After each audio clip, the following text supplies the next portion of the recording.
Në një deklaratë për media, ditën që duhet paraqitej në SPAK, Sali Berisha sqaroi se sulmi i së shtunës ndaj Vilës 31, ish shtëpia e diktatorit Enver Hoxha dhe aktualisht qendër kulturore, nuk ishte për qëllim të dëmtonte artistët e huaj që ndodheshin brenda. Ai theksoi se protestuesit nuk kishin ndjeni për praninë e tyre dhe kërkoi ndjesë të sinqertë për shqetësimin e shkaktuar, duke theksuar se dy artistë ishin detyruar të largoheshin për të vendosur në një ambient më të sigurt. Ndjej shumë keqardhje për ata të huaj që kanë qenë aty dhe i siguroj që ata nuk kanë qenë kurrë objekti atyre që kanë hudhur ato mjete piroteknike. Jo, por s'kan ditë se janë aty. Sidoqoftë, thash, për ata ndjej keqardhje të madhe, nuk duhet note kursesi, dy thanë se kanë qenë dy zonja ose dy të huaj, nuk e ka ditë njeri fare. Një gjë është, kjo trashëgimia e Enver Hoxhës, unë për shembull e mora vesh pasi pyeta dhe më thanë që është bërë qendër kulturore. Qendër kulturore, ajo mund të ishte muze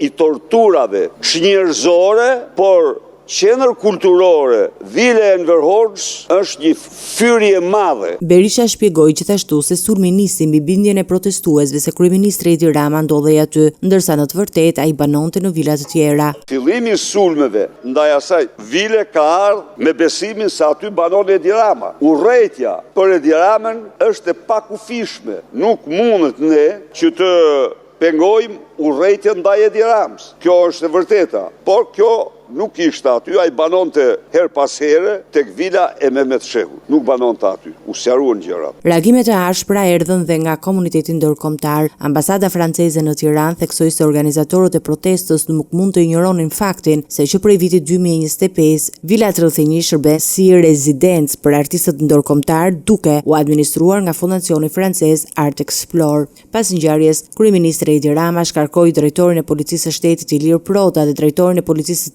Tiranës Elton Alushi për dështim në mbrojtjen e jetës së qytetarëve dhe të huajve. Ngjarja rihapi debatin mbi sigurinë gjatë protestave politike dhe mbi mënyrën se si informacioni i gabuar mund shkaktojë incidente në pasojë serioze.